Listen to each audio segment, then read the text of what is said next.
Começa agora. Programa Conviver. Apresentação: Afonso Moreira Júnior.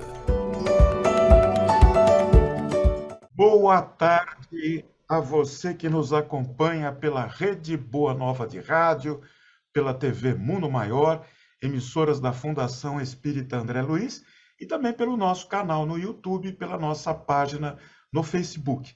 Você está no programa Conviver, inteiramente dedicado ao diálogo interreligioso. Eu sou o Afonso Moreira Júnior e tenho a grata satisfação no programa de hoje de receber Tiago Albrecht, que é comunicador de rádio e TV, teólogo. Ele serviu como pastor da Igreja Evangélica Luterana do Brasil, a IELB, durante 10 anos. Ele é casado com Dona Aline e pai do Rafael e do Teodoro. E na tarde de hoje, ele está aqui conosco para tratar de um tema muito importante, muito interessante e que foi sugerido por muitos que entraram em contato conosco por intermédio do nosso e-mail. Aliás, eu queria comunicar que nós estamos gravando este programa. Portanto, não temos a participação dos nossos amigos ouvintes ou telespectadores na entrevista de hoje. Mas eu vou passar o meu e-mail e, por intermédio deste nosso e-mail, nós temos recebido sugestões para trazer entrevistados aqui conosco e também perguntas que deverão ser feitas a essas pessoas que nós vamos convidar. Vamos, então, nesse instante, saudando o nosso irmão Tiago. Olá, boa tarde, Moreira. Boa tarde a todos os teus ouvintes e telespectadores. Que a paz do Senhor Jesus esteja com todos. É uma alegria muito grande estar no seu programa. Estou à sua disposição, Afonso Moreira Júnior, e a todos do seu programa. Muito bem. É uma alegria também saber, Tiago, que o irmão é profissional da área de comunicação, de rádio e de TV. É, portanto, um companheiro nosso da divulgação do bem. Tiago, nós vamos começar assim. Para quem não conhece e está chegando agora, o senhor poderia nos explicar quem foi Martinho Lutero? Olha, Martinho Lutero era um monge agostiniano, né, pertencente à Igreja Católica Romana, da Ordem de Santo Agostinho, e era um homem atribulado pela incerteza se Deus o amava e se ele iria para o céu na vida eterna. A partir disso, Deus o guiou para que estudasse a Bíblia, as Santas Escrituras, e Lutero tornou-se, inclusive, doutor em Bíblia, né, tendo traduzido tanto o Antigo Testamento como o Novo Testamento, além de diversos escritos da Reforma teológicos, né? E a gente costuma dizer intramuros na Igreja Luterana que Martinho Lutero é o homem pelo qual Deus reformou a Igreja, ou seja, trouxe ou deu a oportunidade de que a Igreja voltasse às suas origens, às suas bases, a saber, a Bíblia, né? Há um jargão da Reforma que fala: a Bíblia disse, a questão está resolvida, né? Bíblia locuta, recisa est, né? Em latim. Então esse é Martinho Lutero, alguém que foi instrumento de Deus para reformar a igreja e, mais que reformar, trazê-la de volta ao prumo, ao alicerce que é a Bíblia, né? A Bíblia é a autoridade sobre a igreja e não os papas e não seres humanos triviais e comuns. Então esse é Martinho Lutero, alguém que não quis separar-se da igreja. Ele chegou a proibir que desse o nome dele para a igreja, né? Ele dizia que ele, Martinho, era um saco de vermes, ou seja, não valia nada, né? Mas acabou que depois o nome luterano, luterana, pegou, né? O primeiro termo dos reformistas era protestantes, porque em latim o verbo protestatio tinha muito mais a ver com testemunho do que hoje protestatio é traduzido como protestar de protesto, e a gente tem visto muitas manifestações. À época de Lutero, protestatio em latim era uma confissão de fé. Então, em 1529, os líderes políticos da Alemanha, do Reino Alemão, enfim, não era a Alemanha como conhecemos hoje, eles confessam a sua fé diante do Carlos V, que era o imperador do Sacro Império Romano Germânico, né? Então, eles dão a sua protestatio, a sua confissão de fé. Então, esse é Martinho Lutero, né? Um homem normal, comum, com erros e acertos, e que foi utilizado por Deus, como a gente fala, né? Quando está ensinando as crianças no catecismo, na catequese, né? A gente diz que é o homem pelo qual Deus reformou a igreja. Para quem está chegando aí agora, nós estamos conversando com Tiago Albrecht, que é teólogo e comunicador de rádio e TV da Igreja Evangélica Luterana do Brasil, IELB. Tiago, quando nós falamos em reforma, nós passamos a ideia para aquele que está conhecendo agora, está procurando conhecer melhor a igreja protestante, a igreja luterana, dá a impressão de algo que foi planejado, que foi estruturado, que foi sugerido. Mas, na verdade, essa reforma ela foi dramática. Martinho Lutero ele colocou a própria vida em risco quando ele vai pregar ali na porta do templo as suas prerrogativas. É interessante destacar, eu acredito, essa coragem de Lutero, essa convicção de Lutero e os percalços que ele enfrentou, Tiago. A reforma, Afonso, ela é um movimento espontâneo, né?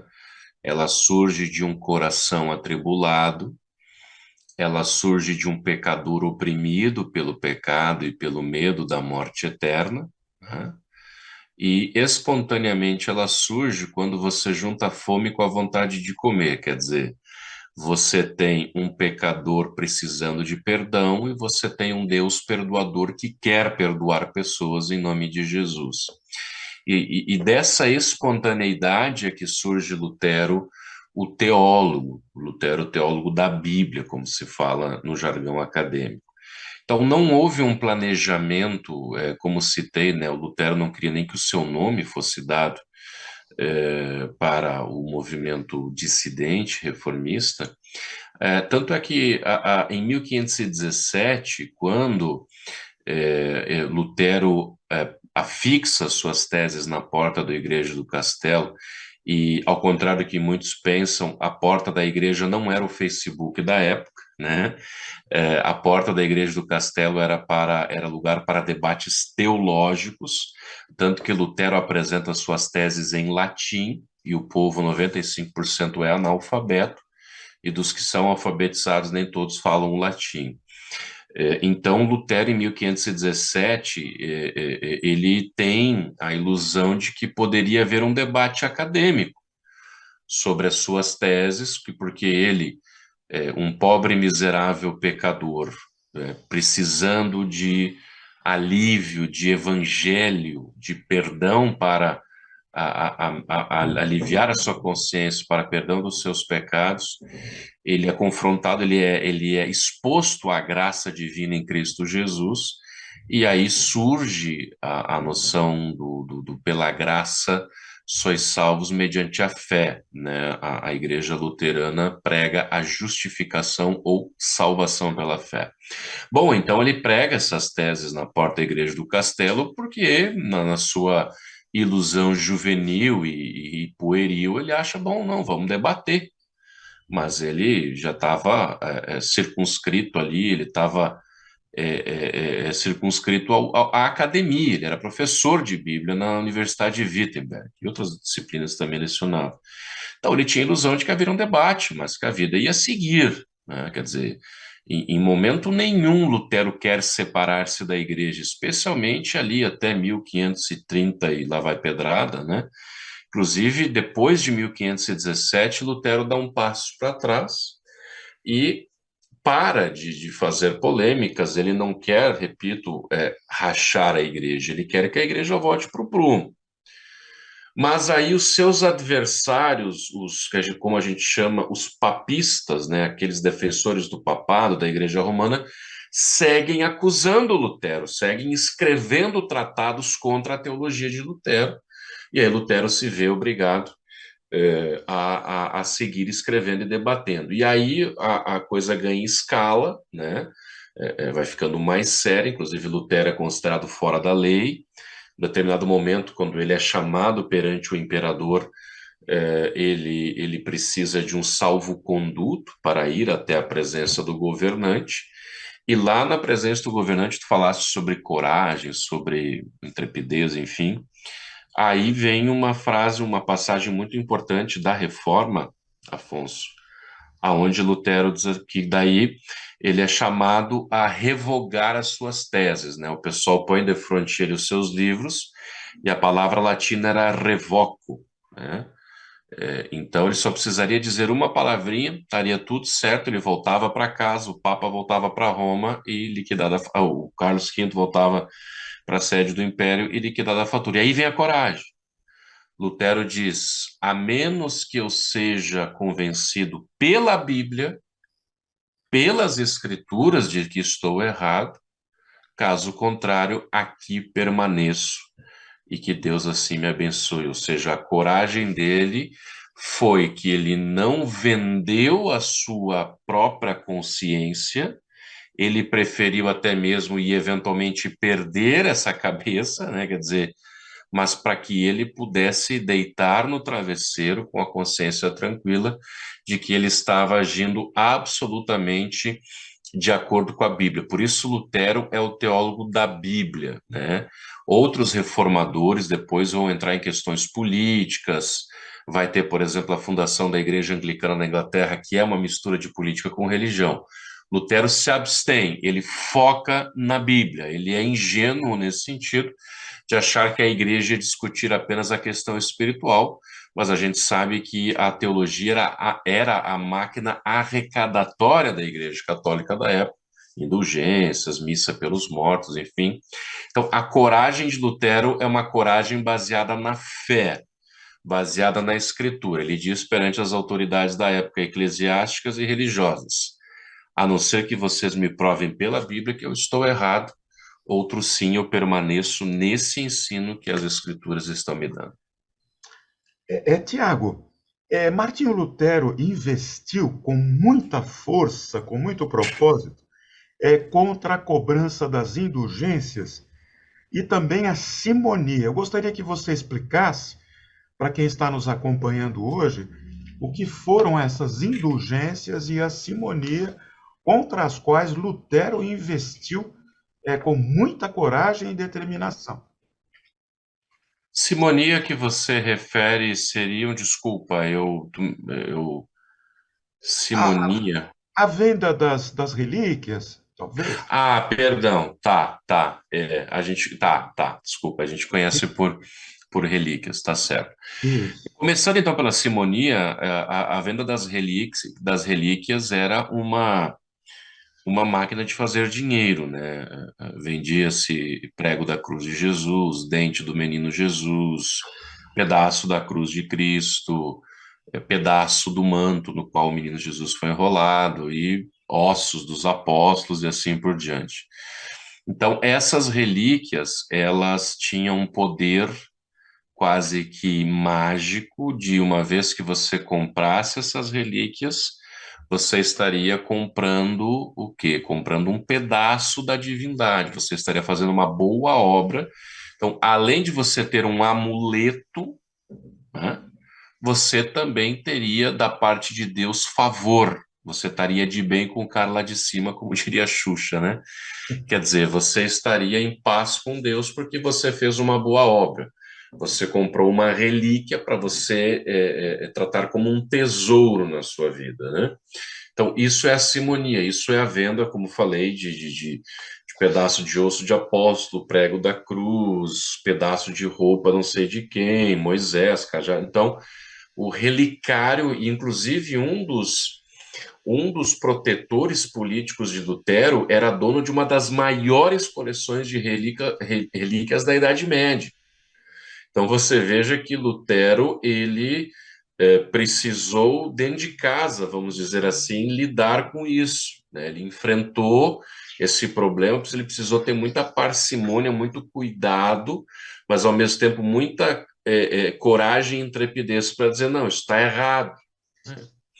Então, isso quanto essas eram as relíquias e a venda, então, a simonia, o termo que me faltou. Sobre as indulgências, nada mais era que um terreno no céu, né, Afonso? A gente hoje vê, né, que o sonho do brasileiro é a casa própria. O sonho do cristão médio daquela época era ter um papel que dissesse que ele está garantido na vida eterna, né? Então, a Igreja Católica tinha um terror de consciência impingia um terror de consciência muito grande sobre as pessoas, né? Um Deus punitivo, um Deus tirano, um Jesus morto na cruz. Você foi o culpado, você fez Jesus morrer. Puxa, agora o que é que eu faço? Não, agora você compra uma indulgência que o Papa vai assinar, o Papa tem as chaves de São Pedro, aquela coisa toda.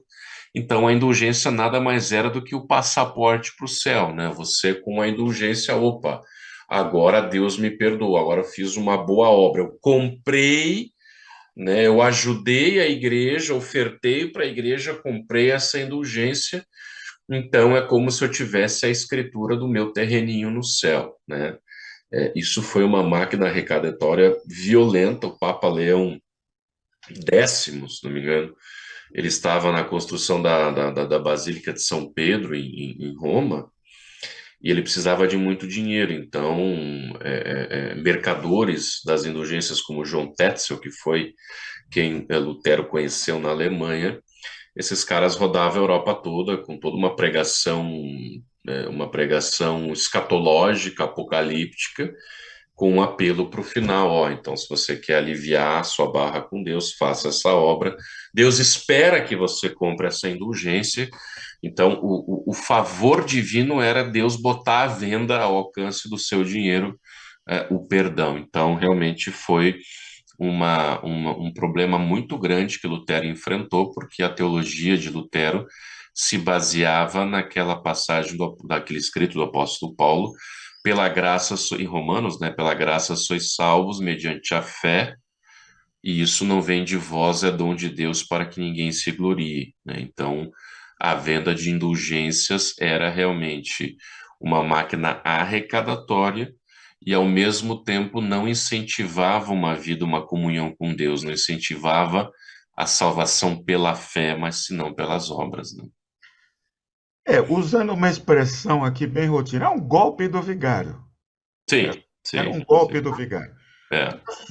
E ele foi corajoso porque ele denunciou. Eu tenho uma grande admiração por Martinho Lutero pela coragem, pela temperança e pela perseverança dele. Na sua opinião, qual foi o ponto alto da carreira de Lutero? O que você acha que ele fez que foi o seu ato mais importante para a fé luterana? Olha, eu diria que foi reabrir a Bíblia, né? A Bíblia, ela era muito restrita a castelos, por exemplo, a Bíblia que Lutero tem para ser traduzida do latim para a língua popular alemã é uma Bíblia que está acorrentada no castelo, ou seja, não se queria que ela fosse roubada porque ela era uma relíquia, né? Da simonia que nós falamos, a venda de tesouros da igreja, essa Bíblia estava acorrentada para que ninguém roubasse. Agora, simbolicamente também uma Bíblia, Afonso, acorrentada, a semiótica disso, né? O significado significante, quer dizer, o símbolo de uma Bíblia acorrentada mostra muito que a igreja do seu tempo, ela padecia muito de conhecimento da vontade de Deus, da palavra de Deus, né? Você não tinha a Bíblia na linguagem do povo, você tinha ela apenas em latim. Então, acho que o principal legado de Martinho Lutero, não só para a Igreja Luterana, mas eu considero para toda a humanidade, especialmente o Ocidente, né, enfim, adotou a cultura judaico-cristã até mesmo, mas hoje você tem a Bíblia em 8.000 idiomas e dialetos, foi abrir a Bíblia, né? Você ter acesso à palavra de Deus sem intermediários. Evidentemente que você precisa de princípios hermenêuticos, ou seja, você não sai lendo a Bíblia, você vai partir de um prisma de interpretação. É que nem se o Afonso Moreira Júnior escrever uma carta para Tiago Albrecht e contar certo. Ah, muito obrigado pela sua entrevista, outro dia, papapá. Quem for ler essa carta daqui 50 anos vai precisar entender o contexto. Bom, não, olha, o Afonso, numa tarde de novembro, recebeu o Tiago para uma entrevista, foi pelo Zoom, teve problema, papapá, depois conectou, vai precisar saber do contexto, vai precisar saber interpretar. Mas Lutero abre a Bíblia, né? E Lutero é o teólogo da Bíblia. Ele diz: nada do que a Bíblia diz pode ser mudado e nada do que a Bíblia não diz pode ser afirmado. Então, ele redescobre o Evangelho, ele pega o favo de mel e destila na frente dos seus paroquianos, das pessoas para as quais ele pregava e ensinava. E isso é muito forte até hoje na Igreja Luterana, né? Todo culto luterana é o culto da Bíblia aberta, né? Há sempre 4 sugestões de leitura bíblica, mais a prédica pastoral, né? O sermão que o pastor entrega para a sua congregação, hinos, a própria liturgia. Então, o maior legado para mim, Afonso, é que Lutero reabriu a Bíblia, ele redescobriu o Evangelho, algo que, inclusive, é muito importante ainda hoje, porque hoje a igreja protestante barra evangélica precisaria de uma nova reforma, porque também está se afastando da Bíblia. Isso é um tema para um próximo programa. Tiago Albrecht, durante 10 anos, o irmão foi pastor da Igreja Evangélica Luterana do Brasil. Eu gostaria que você comentasse, claro que devem ter sido muitos, um momento de emoção nestes 10 anos. E se você me permite a pergunta, do ponto de vista da metafísica, se você sentiu em algum momento de necessidade, algum momento, digamos, especial, a presença de Martinho Lutero. Olha, esses quase 10 anos eu servi em Curitiba. Fiz meu estágio probatório, ainda não era ordenado pastor em Taguatinga, subúrbio de Brasília. Depois de formado, fui para o Amapá, Macapá, servi 2 anos como pastor lá. Depois vim para Curitiba, toquei o trabalho lá em Curitiba. E depois a minha esposa foi eleita para ser vice-presidente de comunicação da igreja, ela não é pastora. Viemos para cá, para o sul, para o extremo sul, para Porto Alegre, e aqui pastoreei 2 pequenas paróquias, igrejas e também a rádio web da igreja, o projeto de comunicação. Eu participei ali. Então, foram diversas experiências no norte do Brasil. Eu costumo dizer que é um outro Brasil que fala português, com uma cultura lindíssima, riquíssima, uma culinária, até o clima. É o clima tropical, um clima muito quente, úmido, amazônico. E Deus me ensinou muito lá, né? Lembro, por exemplo, agora assim de um enterro que aconteceu, um velório, na verdade. Havia um rapaz menor de idade que era assaltante lá na cidade e foi morto em combate com a polícia e 3 de seus irmãos mais novos, era uma família grande, 3 de seus irmãos mais novos eram batizados na igreja, alguns ali ainda frequentavam a nossa capela missional. E aí o pessoal chamou lá o pastor Tiago para dizer alguma coisa. O que é que você diz no enterro ou no velório de um assaltante morto pela polícia, né? Então foi um desafio assim que Deus colocou. Eu recém-formado há 1 ano e meio, 2. Isso você nem estuda no seminário, não existe uma disciplina, um momento onde o professor pega, não, agora nós vamos ensinar vocês a como trazer uma mensagem num velório de um assaltante que morreu, porque, né, quer dizer, E outros momentos, em Curitiba também, foi um trabalho de reestruturação, um povo que precisava ser amado por seu pastor, e também um povo que amou a seu pastor, também a minha e minha esposa, né?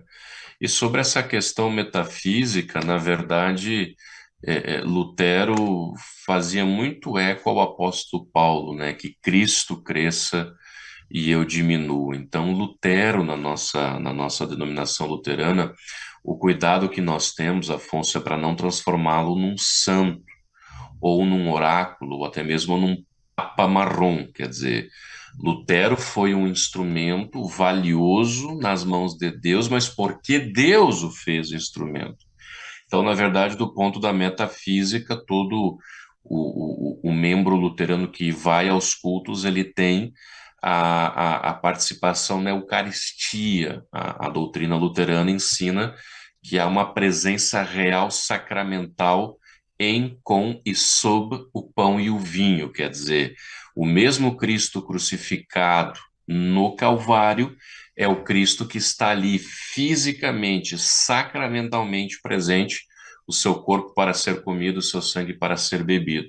Então, esse é o privilégio, essa é a presença real, porque não metafísica, mas a gente diz sacramental, do Cordeiro de Deus que morreu e ressuscitou e está ali na comunhão para dar fortalecimento de fé, para dar-se a si mesmo para os comungantes, para quem vai à ceia, e a gente costuma dizer, ou a gente costuma dizer mais que dizer, a gente costuma repetir o que Cristo pediu, fazer isto em memória de mim, né? E nós repetimos a Santa Ceia, não o sacrifício, mas a gente celebra a Santa Ceia todos os cultos, em memória de Cristo até que ele volte. Enquanto ele não vem, ele se dá fisicamente presente na Santa Ceia, Afonso.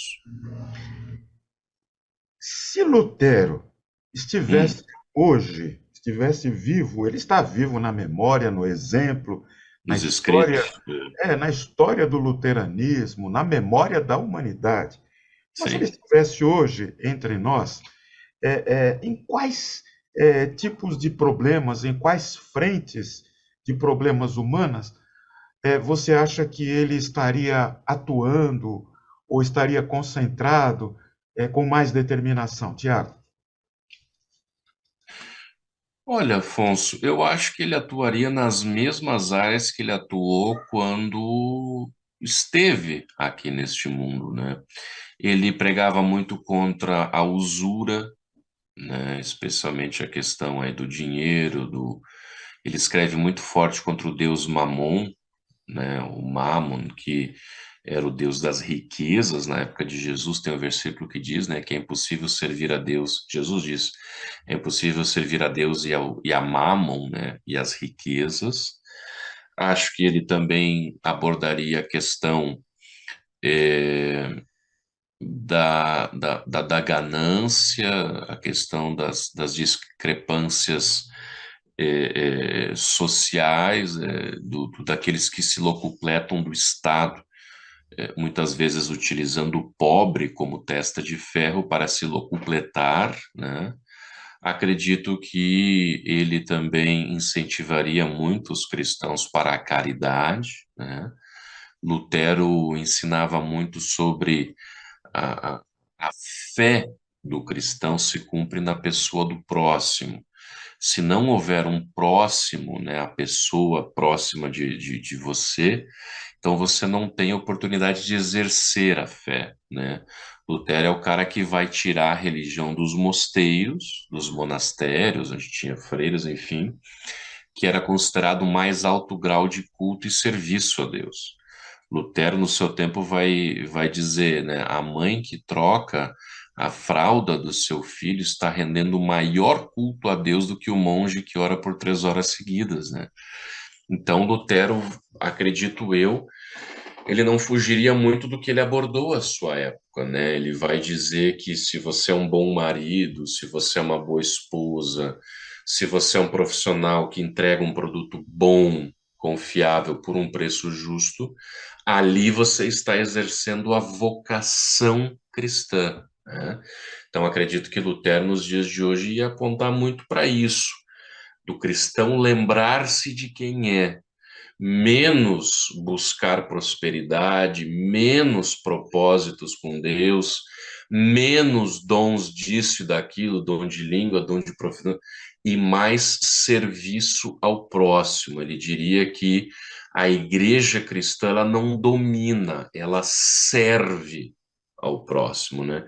Então acredito que é por aí que Lutero iria desse ponto das mazelas humanas que você me pergunta, Afonso, é muito semelhante ao que ele fez a seu tempo, é bem verdade. Na verdade, ser humano é ser humano desde sempre, algumas nuances que são diferentes, mas acredito que é por aí que Lutero abordaria a sua pregação social, se a gente pode dizer assim. Tem uma questão delicada, mas que faz parte aí da atualidade, que é a seguinte: como é que a Igreja Luterana Brasileira vê a questão da ideologia de gênero nas escolas e na própria religião nos dias de hoje? Olha, infelizmente hoje o luteranismo mundial ele é muito fragmentado, Afonso. Primeiro, eu não posso nem falar oficialmente pela minha igreja, pois não estou autorizado a fazê-lo. Eu sou um teólogo, trabalhei como pastor, né? Estou licenciado no momento por causa de política partidária, estou trabalhando na TV e no rádio. Então, eu não posso me rogar no direito nem de falar em nome da minha denominação, que dirá do luteranismo. Tendo dito isso, há diversas interpretações. Por exemplo, tem igrejas ditas luteranas que ordenam bispos homoafetivos, homossexuais, praticantes da sua homossexualidade.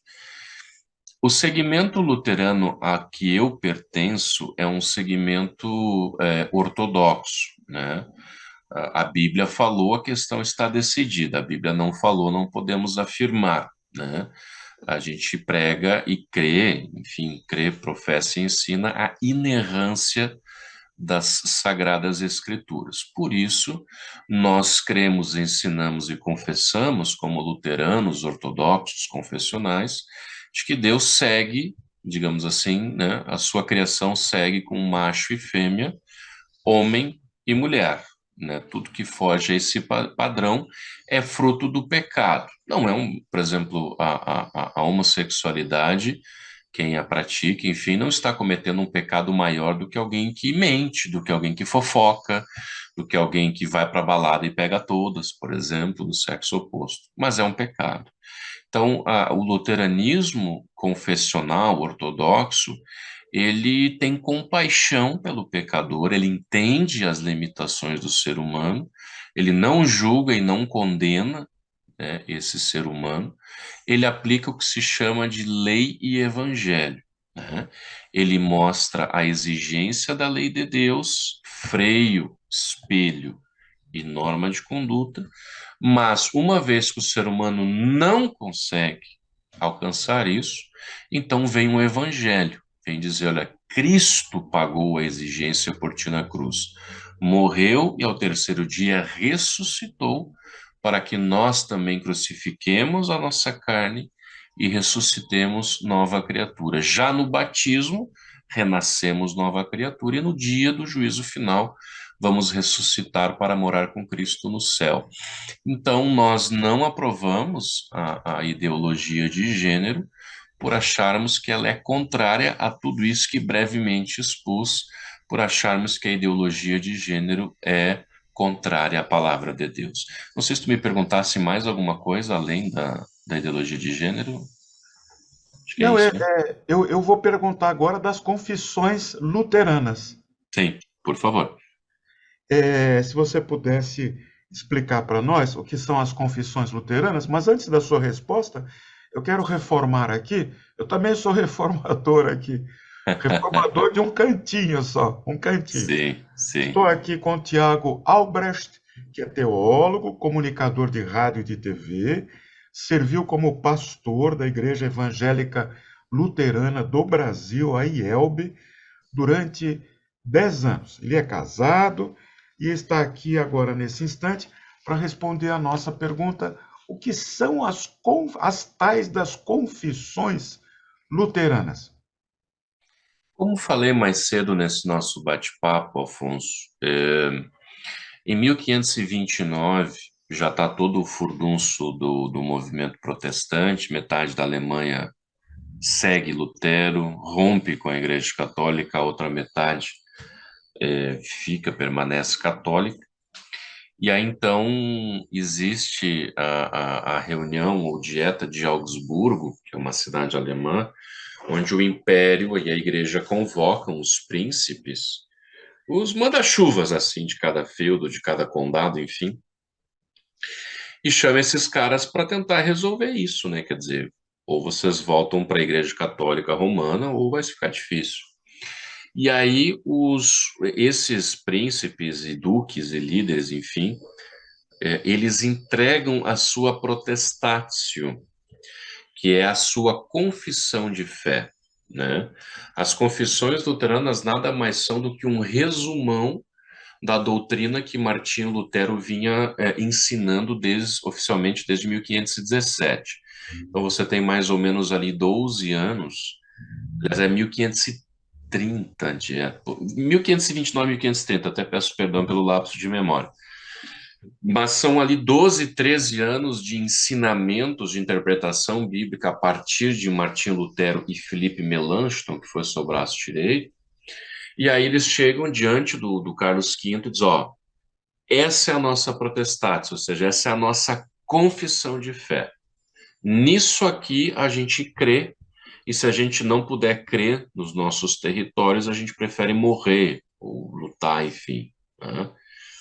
Então, eles entregam essas confissões, que são artigos que dizem, por exemplo, quem é Deus?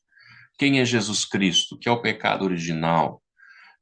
O que nós cremos sobre a justificação ou salvação pela fé? Sobre os bispos, sobre as ordenanças eclesiásticas. Enfim, são 28 artigos que eles entregam em latim, depois é traduzido para o alemão, para mostrar o que aqueles luteranos ou seguidores de Luteros, que depois foram chamados de protestantes, o que eles criam, o que estava no coração deles, o que era o ensino, para que ficasse bem pontuado diante do Sacro Império Romano Germânico. Então, as confissões luteranas são, digamos assim, o catecismo da Igreja, são a certidão de nascimento de uma nova denominação cristã. São os pilares fundamentais da fé desses caras que estavam, como governantes, como nobreza, estavam seguindo os ensinamentos de Martim Lutero. É como se hoje, Afonso, fosse surgir um time de futebol, né? Vamos eu e você fundar o Inimigos da Bola Futebol Clube. E aí nós vamos ter o nosso estatuto, né? O que o Inimigos da Bola vai ter como seu alicerce, a sua gênese, a sua formação, né? Para ser um torcedor do Inimigos da Bola Futebol Clube, alguém precisa. Essas são as confissões luteranas. Muito bem. Tiago, nós vamos chegando ao final do nosso programa, mas tem uma pergunta que eu não posso deixar de fazer. Claro. E eu conto aí com a sua capacidade de síntese. Nesse momento de efervescência política, nesse momento de bipolaridade, de ódio, de agitação na mídia, em torno de doutrinas, qual é a postura da Igreja luterana em relação ao exercício dos direitos civis, aos exercícios da política, como candidato, como eleitores? Como você coloca essa postura religiosa? Eu coloco em forma de livro. Tá aqui, ó. Eu escrevi esse livro junto com o deputado federal Marcel Van Hatten. Então as pessoas podem na internet buscar política é coisa do diabo? Meu Deus. E a gente busca então responder essa pergunta, né? Evidentemente que não é coisa do diabo. A política é uma das várias vocações. Lembra que eu falei sobre Lutero dizer que a mãe que troca a fralda do seu filho rende um culto maior do que o monge que está lá no mosteiro rezando 3 horas seguidas? Então, a política da polis, do politikos, né, do grego cuidar da cidade, essa política é uma vocação, é incentivada por Deus E, claro, uma das formas é a política partidária. Então, o cristão, por excelência, como ele entende que a sua fé se cumpre na pessoa do próximo, e se eu não servir ao meu próximo, há um problema na minha fé, então a política vem bem ao encontro, né, de um cristão que quer servir a sua sociedade. E aí o politicós, a polis, né, a cidade, a res publica, né, em latim, coisa pública, tem um cepoal de oportunidades para você servir. Então, a doutrina luterana, ela crê que há uma distinção entre igreja e Estado, e que o cristão, né, que é salvo em Cristo, batizado, recebe a vocação cristã, vai receber dons. Alguns vão ser médicos, alguns vão ser comunicadores, né, Afonso, apresentador de programa de TV e rádio, outros vão ser políticos, outros vão ser administradores e assim por diante. Então é uma belíssima vocação servir ao próximo na vida pública, ainda que não se possa misturar igreja e Estado. Deus criou a igreja para pregar o evangélico e salvar as pessoas para a vida eterna, e Deus, como diz em Romanos 13, Deus criou a autoridade para louvor das pessoas boas e punição das pessoas más. Mostra a capa do livro, por favor, mais uma vez. O título é Política, Coisa do Diabo, de sua autoria, Tiago Albrecht, e é a editora... É pela editora Concórdia, é uma coautoria ali, ó, com o deputado Marcel Van Hatten, que é um luterano que hoje é deputado federal, e está aqui, é uma pergunta, e a gente então, a relevância da política na Bíblia e na vida do cristão. Pois é, em público fica mais difícil recusar o convite. Nosso próximo programa juntos, se o irmão encontrar espaço na sua agenda, que eu sei que é muito tomada por muitos compromissos, fica na pauta este livro que merece toda a nossa atenção e toda a nossa consideração. Tiago, nosso muito obrigado em nome da Fundação Espírita André Luiz, pela sua presença simpática, esclarecedora, você que coloca com tanta serenidade, com tanta propriedade, temas que, muitas vezes, nós temos dificuldade de entender e que, por seu intermédio, chegaram até nós. Que benção. Muito obrigado, Afonso. Já está aceito o convite. Vamos agendar sim, vai ser um privilégio. Que todos fiquem na paz de Cristo Jesus. O programa Conviver vai ficando por aqui, agradecendo a você que nos acompanha pela Rede Boa Nova de Rádio, pela TV Mundo Maior, pelo nosso canal no YouTube, pela nossa página no Facebook. Até a próxima semana, se Deus quiser, neste mesmo canal. Até lá e muito obrigado.